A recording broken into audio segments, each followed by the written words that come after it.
बातमी पेट्रोल डिझेलची साठेबाजी करू देऊ नका असे आदेश मुख्यमंत्री देवेंद्र फडणवीस यांनी दिले आहेत। मुख्यमंत्री फडणवीसांनी सर्व जिल्हाधिकाऱ्यांना हे आदेश दिले। काही ठिकाणी निश्चितपणे तणावाची स्थिती असल्याचं देखील फडणवीसांनी म्हटलेलं आहे। पेट्रोल डिझेल आणि विशेषतः डिझेल, कारण आता शेती करताही लोक काही डिझेलचा वापर करत आहेत, त्यामुळे आपण त्या प्रकारचे आदेश दिलेले आहेत की त्यांनी स्वतः लक्ष घालून याचं नीट प्लॅनिंग करून कोणाला होर्डिंग करू देऊ नका, साठेबाजी करू देऊ नका। आवश्यकतेनुसार त्या ठिकाणी डिझेल मिळालं पाहिजे याचा प्रयत्न चाललेला आहे। काही ठिकाणी निश्चितपणे तणावाची स्थिती तयार झाली आहे, पण ही काही सर्वदूर तणावाची स्थिती असं नाही आहे। हिंगोलीमधल्या सेनगाव शहरामध्ये डिझेल भरण्याच्या कारणावरून 2 गटांमध्ये राडा झाला। श्री गजानन पेट्रोल पंपावर डिझेल भरण्यासाठी आलेल्या 2 गटांमध्ये हाणामारी झाली। याचा व्हिडिओ सोशल मीडियावर व्हायरल झालाय।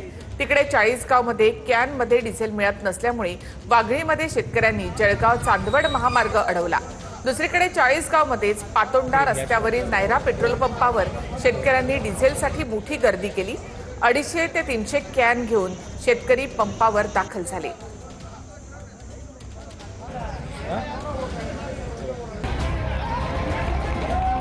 गुरुवारी पेट्रोलसाठी झालेली बुलढाण्यामधली पळापळ देशभरामध्ये व्हायरल झाली। गुरुवारी बुलढाण्यामधील लोणार तालुक्यात पेट्रोल पंपावर डिझेल वाटप सुरू करताच नागरिक कॅन घेऊन पंपाच्या दिशेने धावत सुटले। या धावपळीमध्ये काही नागरिक एकमेकांच्या अंगावर पडल्याचं देखील पाहायला मिळालं।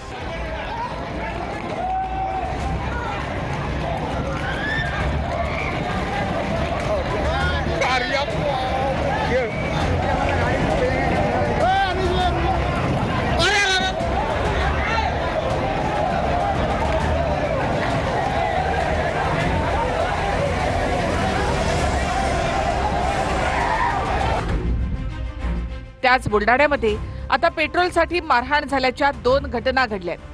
बुलढाण्याच्या शेगावमध्ये बॉटलमध्ये पेट्रोल देण्यास नकार देणाऱ्या पंप कर्मचाऱ्याला मारहाण करण्यात आली। एका व्यक्तीने 50 रुपयाचं पेट्रोल बॉटलमध्ये मागितलं होतं, मात्र नकार दिल्यामुळे कर्मचाऱ्याला बुक्क्यांनी मारहाण झाली। नंतर दोघांनीही एकमेकांना मारहाण केली। खामगाव अकोला मार्गावरील पिंपरा फाट्यावरील केके रिलायन्स पंपावरच्या कर्मचाऱ्याला तलवार आणि कोयत्याने मारहाण करण्यात आली। कॅनमध्ये पेट्रोल का देत नाही या कारणावरून ही मारहाण करण्यात आल्याची माहिती मिळते। मारहाणीमध्ये पेट्रोल पंप कर्मचारी सागर आचार जखमी झालाय, तर अमोल जाधव, अक्षय जाधव, चेतन जाधव सह 4 गुन्हा दाखल करण्यात आलाय। मशागतीच्या कामासाठी इंधन मिळत नसल्यामुळे संतप्त शेतकऱ्यांनी बुलढाणा मलकापूर मार्गावर रास्ता रोको केला। आंदोलनामुळे बुलढाणा मलकापूर मार्गावरची वाहतूक जवळपास अर्धा तास पूर्णपणे ठप्प होती। बुलढाणा पाठोपाठ राज्यातल्या विविध जिल्ह्यांमध्ये पेट्रोल डिझेलचा तुटवडा निर्माण झालाय। परभणीमध्ये आधार कार्ड 7/12 दाखवल्यास शेतकऱ्यांना 100 लिटर पर्यंत पेट्रोल डिझेल मिळेल असं पुरवठा विभागानं म्हटलेलं आहे। पाहूयात। नंदुरबार जिल्ह्यात पेट्रोल आणि डिझेलच्या तुटवड्याच्या पार्श्वभूमीवर जिल्हा प्रशासनानं नवीन नियमावली लागू केली। वाहनाव्यतिरिक्त कोणत्याही वस्तूमध्ये पेट्रोल किंवा डिझेल देण्यास बंदी घालण्यात आली आहे। जालना छत्रपती संभाजीनगर मुख्य महामार्गावरच्या अनेक पेट्रोल पंपांवर नो स्टॉकचे फलक लागलेत। कॅन आणि ड्रममध्ये डिझेल मिळत नसल्यामुळे शेतकऱ्यांवरती दुहेरी संकट आलंय। परभणीत शेतकऱ्यांना दररोज मशागतीच्या कामासाठी 100 लिटरपर्यंत पेट्रोल डिझेल उपलब्ध करून देण्याचे आदेश पुरवठा विभागानं दिलेत। पेट्रोल पंपावर आधार कार्ड आणि 7/12 दाखवल्यास शेतकऱ्यांना 100 लिटरपर्यंत पेट्रोल डिझेल उपलब्ध करून देण्याचे आदेश पुरवठा विभागानं दिलेत। तर प्लास्टिकच्या बाटलीमध्ये पेट्रोल डिझेल दिल्यास कारवाई होणार आहे। आज जर ह्या 8-10 दिवसामध्ये शेतीची मशागत किंवा इतर काही कामं जर शेतीची केली नाही तर पुढचं पूर्ण पीक त्यांच्या हातातून जाण्याची शक्यता आहे। म्हणून शेतकरी हा खऱ्या अर्थानं त्याला त्रास होऊ नये म्हणून हे सरकारने जे काळे बाजारवाले आहेत त्यांच्यासाठी लावलेला हा नियम आहे आणि त्याची शेतकऱ्यांना चिंता नाही आहे। शेतकऱ्यांकडे त्यांचा 7/12 आहे म्हणून त्यांचा या गोष्टीला कुठेही विरोध सुद्धा नाही। परभणीमध्ये मी मागाशी तुम्हाला सांगितलं की इथं 7/12 असलेलं डीजे वगैरे हे अत्यंत चुकीचं आहे। या बाबतीमध्ये आम्ही सगळ्या कलेक्टरांना सूचना देण्यात येतील। कुणाही रांगा लावायची गरज नाही। कालच या राज्याचे मुख्यमंत्री देवेंद्र फडणवीस साहेबांनी सगळ्यांना आश्वासित केलेले, जाहीर केलेले की डिझेल पेट्रोलचा साठा आपल्या राज्यामध्ये व्यवस्थित आहे। वाशिममध्ये पेट्रोल पंप मालकाकडनं रात्रभर मुक्कामी थांबलेल्या शेतकऱ्यांसाठी चहा पाण्याची सोय करण्यात आली. शहरातील जाधव पेट्रोल पंपावर डिझेलसाठी शेतकरी रात्रभर मुक्कामी आहेत. वाशिम जिल्ह्यामध्ये 9व्या दिवशीही डिझेल तुटवड्याची समस्या कायम आहे. खरीप हंगामाच्या तोंडावर मशागतीची कामं सुरू असताना शेतकरी डिझेलसाठी पेट्रोल पंपावर मोठ्या प्रमाणात गर्दी करत आहेत. अकोला शहरातील उमरी परिसरातील डोके पेट्रोल पंपावर पेट्रोल डिझेलचा स्टॉक उपलब्ध नसल्यामुळे रात्रीपासून पेट्रोल पंप बंद ठेवण्यात आलाय. दरम्यान नवीन इंधन साठा पुढील 2 दिवसांनी उपलब्ध होणार असल्याची माहिती समोर येते. जळगावात मशागतीची कामं सुरू होण्यापूर्वीच शेतकऱ्यांसमोर पेट्रोल डिझेलच्या टंचाईचा डोंगर उभा राहिलाय. मजुरीचे दर दुपटीनं वाढले असून मजूर मिळेनासे झालेत. दुसरीकडे 4 ते 5 दिवसांपासून निर्माण झालेल्या डिझेल टंचाईमुळे ट्रॅक्टरची कामं ठप्प झाली आहेत. भाजप नेते प्रसाद लाड आणि मनोज जरांगे यांच्यामध्ये आज जवळपास 2 तास चर्चा झाली. जरांगे यांनी आपल्या 10 मागण्या मांडल्या. स्वतंत्र कुणबी आणि मराठा मंत्रालय स्थापन करा, मंत्रिमंडळ उपसमिती बरखास्त करा, अशी मागणी जरांगे यांनी केली. दरम्यान प्रसाद लाड मुंबईमध्ये जाऊन मुख्यमंत्र्यांशी चर्चा करणार आहे. जरांगे 30 मे पासून अंतरवाली सराटीत आमरण उपोषणाला बसणार आहेत. जरांगेंनी उपोषणाला बसू नये असं आवाहन त्यांना भेटून प्रसाद लाड यांनी केलंय. यावेळी जरांगेंनी त्यांच्या 10 मागण्या मान्य झाल्यास उपोषणाची गरज पडणार नाही असं वक्तव्य केलंय. काय आहेत जरांगेंच्या 10 मागण्या? स्वतंत्र कुणबी आणि मराठा मंत्रालय स्थापन करा. मराठवाड्यातल्या सर्व मराठ्यांना 29 मेच्या आत कुणबी प्रमाणपत्र द्या. महाराष्ट्रातले सर्व गुन्हे सरसकट मागे घ्या. आंदोलनात बलिदान दिलेल्यांच्या कुटुंबियांना नोकरी द्या. दिलेल्या कुणबी प्रमाणपत्रांची व्हॅलिडिटी द्या. शिंदे समितीला मुदतवाढ द्या. मराठा उपसमिती बरखास्त करा. सारथीच्या योजना पुन्हा सुरू करा. सातारा, कोल्हापूर, औंध, पुणे, मिरज या संस्थानांचा 1994च्या धर्तीवर GR काढा. महामंडळाच्या परवान्यांचं वाटप करा. 28 पर्यंत मागण्या मान्य न झालं पण उपोषणाला थांबत नसतो मी, तुम्हाला माहित नाही. 28 पर्यंत वेळ आहे तुमचा. मी थांबतच नसतो. आपल्या समाजाचं कल्याण करूया. ते तरी कसे म्हणणार? यांना बसावं लागणार 30 तारखेला माझ्या संग. त्यांचं वजन कमी करी तुम्ही बरोबर 30 तारखेला. तुम्ही बघा, याम करायची गरजच नाही. ही धापाप बसले होतंय रिटून बसायचं मांडी घालून. मी त्या तुमच्या मागण्या पूर्णत्वाकडे नेण्यासाठी 100% प्रयत्न करेन. मी माझा एक शब्द देखील सांगितला होता, मागण्या पूर्ण नाही झाल्या तर मी माझ्या आमदारकीचा राजीनामा देईन आणि तो समाजासाठी देईन. कारण मी समाजाचा कार्यकर्ता आहे. पहिल्या जातीसाठी माती खायला मी तयार आहे. या भेटीत जरांगेंनी शिंदेचे नेते आणि दादांचे नेते आमचं काम पटकन करून देतात असा टोला भाजपला लगावलाय. उदय सामंत साहेब येतात, त्यांचे सगळेच मंत्री येतात, तुमचे येतात पण दिसत नाही. त्या खाली बार जे आहे तेच सांगायलो मी. बडाई सांगत नाही. अजित दादांचे पण येतात. ते बिचारे प्रामाणिक काम करतात. उदय सामंत साहेबाला तुम्ही नुसतं काम सांगा, तो माणूस म्हणत नाही जाऊन दे तिकडं, तो म्हणणार ते करा बरं. हे काम करतात. शंभूराजे देसाई साहेब काम करतात. मी काय त्यांची स्तुती तुमच्या पुढे गायला नाही लागलो. ते विचार नाही करत. ते शिंदे साहेब प्रोटोकॉल सोडून येतात. तुम्ही प्रोटोकॉल सोडा ना. निश्चितपणे ज्या पद्धतीमध्ये त्यांनी काही लोकांची नावं घेतली की यांना फोन केला की आम्हाला मदत होते, तशा पद्धतीत पुढच्या भविष्यात मला फोन केल्यानंतर देखील त्यांना मदत होईल अशा प्रकारची मी त्यांना ग्वाही देतो. उपसमिती बनवलेली आहे. उपसमितीचं कडून जर समाधान नाही झालं तर साहजिकच राज्याचे उपमुख्यमंत्री मुख्यमंत्र्यांशी यांच्याशी पण वेळ पडली तर चर्चा. तुमची आई खरंच आमची आई. इतके संस्कृती सोडलेले लोक आम्ही नाही. ज्या दिवशी आमच्या आईला मारलं, का बोलू नये आम्ही त्यांच्या आईवर? त्या रक्ताच्या थारोळ्यात पडलेल्या आईला उचलायला पोलीस कदर करत नव्हतं. जरांगेंच्या भेटीआधी प्रसाद लाड यांना धमकी मिळाली होती. 2 जणांना अटकही करण्यात आली आहे. माझ्या आईवरनं मला शिव्या दिल्या, माझ्या आईला शिव्या दिल्या. अरे तू देखील मराठा समाजाचा कार्यकर्ता आहेस. तुझी आई माझी आई काय वेगळी आहे का? आम्ही जिजाऊला आई म्हणतो, मग माझी आई आणि तुझी आई वेगळी आहे. तू माझ्या आईला शिव्या देतो, तुला लाज वाटली पाहिजे. डोळ्यामध्ये पाणी येतं असं विचार करताना. आपण शांततेचं आपलं आंदोलन आहे. प्रत्येक वेळेस मी शांततेतच सांगतो.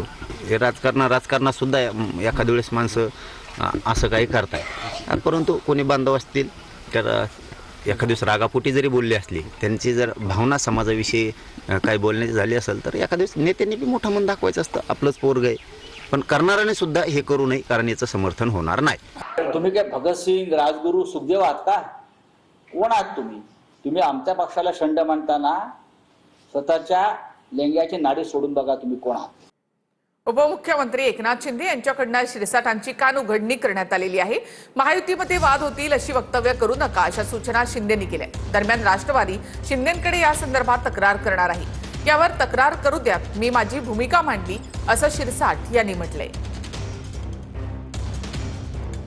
राष्ट्रवादीतल्या वादावर सतत वक्तव्य करणाऱ्या संजय शिरसाटांची उपमुख्यमंत्री एकनाथ शिंदेंनी कानउघडणी केली आहे. महायुतीत वाद होतील अशी वक्तव्य करू नका अशा सूचना शिंदेंनी शिरसाटांना दिल्या आहेत. राष्ट्रवादीचे काही लोक आमच्या संपर्कात आहेत. राष्ट्रवादीत काही आलबेल नाही असं वक्तव्य करून शिरसाटांनी नाराजी ओढवून घेतली होती. राष्ट्रवादीच्या नेत्यांनी जाहीर नाराजीही व्यक्त केली होती.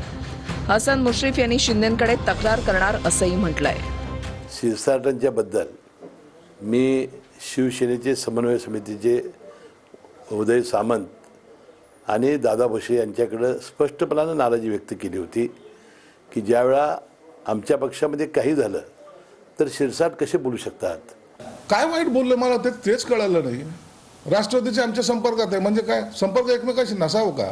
आणि ज्याला कुणाला तुम्हाला सोडून जायचं असेल तो जाईलच. त्यांना काय तक्रार करायची ते करू द्या, मी माझी भूमिका मांडलेली आहे. शिरसाट साहेबांच्या संपर्कामध्ये कोण आहे हे काय मला माहीत नाही, त्याच्यामुळं याचं उत्तर शिरसाट साहेबच देऊ शकतो. संजय शिरसाट साहेब आमच्या पक्षाची काळजी घेण्याची त्यांना काही आवश्यकता वाटत नाही किंवा महायुतीतल्याच कुठल्या पक्षाच्या नेत्यांना कार्यकर्त्यांना घेण्याची प्रक्रिया मला असं वाटतं की ती महायुतीला ही काही योग्य वाटत नाही. दरम्यान शिरसाटांच्या वक्तव्यानंतर शिवसेना आणि राष्ट्रवादीत तणाव निर्माण झाला होता. या तणावानंतर शिंदेंनी शिरसाटांना समज दिली आहे. तर घरी बोलावून बच्चू कडूंना मंत्री केलं, ही माझी चूक झाली अशी टीका उद्धव ठाकरेंनी केली. जे लोभापायी गेले त्यांना जाऊ द्या असंही उद्धव ठाकरे म्हणाले. काही दिवसांपूर्वीच बच्चू कडूंनी शिंदे सेनेमध्ये प्रवेश केला होता. आपल्यातनं जो गेला तो पण जुना शिवसेनेचा होता. आता माझी चूक आहे तरी त्याने घरी बोलून मंत्री केलं ती माझी चूक झाली. ठीक आहे, तुम्ही तरी जे लोभापायी गेले ते जाऊ द्या, लढणारे माझ्यासोबत आहेत त्याच्यावर तुम्हाला.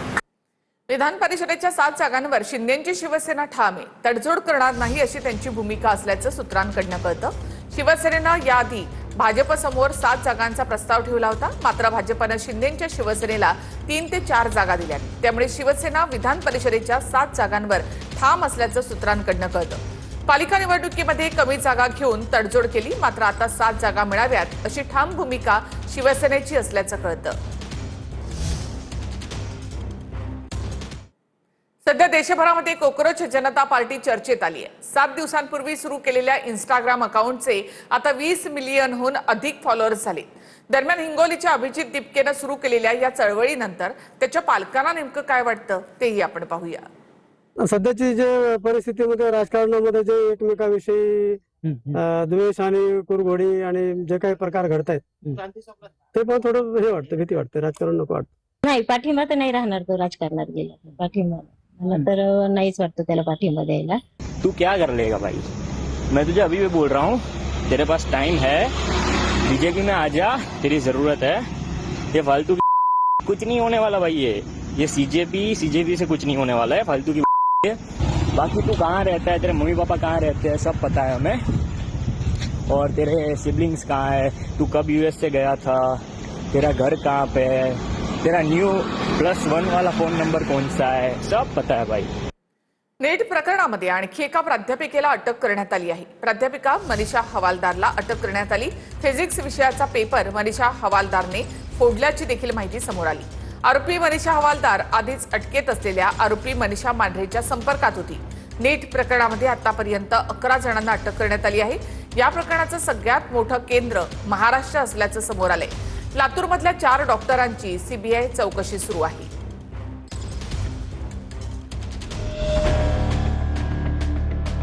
नीट पेपर फुटीचं महाराष्ट्र केंद्र म्हणून समोर आलं असून या प्रकरणात हायप्रोफाईल पालक रडारवर असल्याची माहिती समोर आली आहे. सीबीआयला महाराष्ट्र आणि राजस्थानमध्ये पेपरच्या प्रिंट काढून विक्री केल्याचे पुरावे मिळाले आहेत. सीबीआयच्या म्हणण्यानुसार पुढील आरोपींना अटक झाल्यानंतर पेपर लीक प्रकरण आणखी व्यापक वळण घेईल. त्यामुळे सीबीआयला किती विद्यार्थ्यांनी पेपर खरेदी केला होता हे निश्चित करता आलेलं नाहीये. पेपर खरेदी करणारे हायप्रोफाईल पालकही सीबीआयच्या रडारवर आहेत. एजन्सी सर्व पालकांची यादी तयार करत आहे. मोठेगावकर, कुलकर्णी, वाघमारेंच्या खात्यांमध्ये कुणी कुणी पैसे पाठवले हेही तपासलं जाणार आहे. नीट पेपर फुटी प्रकरणात सीबीआयने आतापर्यंत 10 लोकांना अटक केली आहे. लातूरमध्ये आणखी 2 डॉक्टरांची सीबीआयकडून चौकशी करण्यात येते. लातूरातल्या जुना औसा रोड भागातल्या डॉक्टरची सीबीआयकडून चौकशी होतीये. लातूरमधील दयानंद गेट भागातल्या आणखी एका डॉक्टरचीही चौकशी होतीये. डॉक्टर मनोज शिरुरे, डॉक्टर प्रवीण कुलकर्णी आणि डॉक्टर मनोज देशमुख तसेच डॉक्टर विनोद स्वामींची सीबीआय चौकशी करत आहे.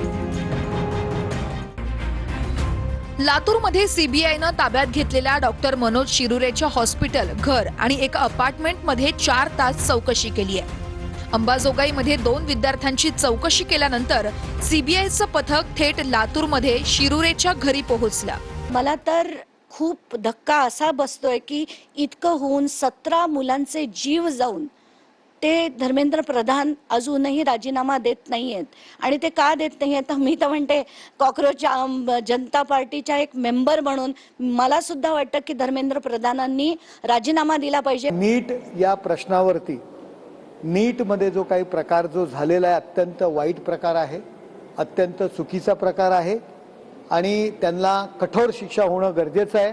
मग ते आरोपी महाराष्ट्रातले असो आणखी कुठले असो. नाशिकमधून नाशिकच्या टीसीएस प्रकरणामध्ये राष्ट्रीय महिला आयोगाच्या अध्यक्षा विजय रहाटकर यांच्या समोर सुनावणी पार पडली आहे.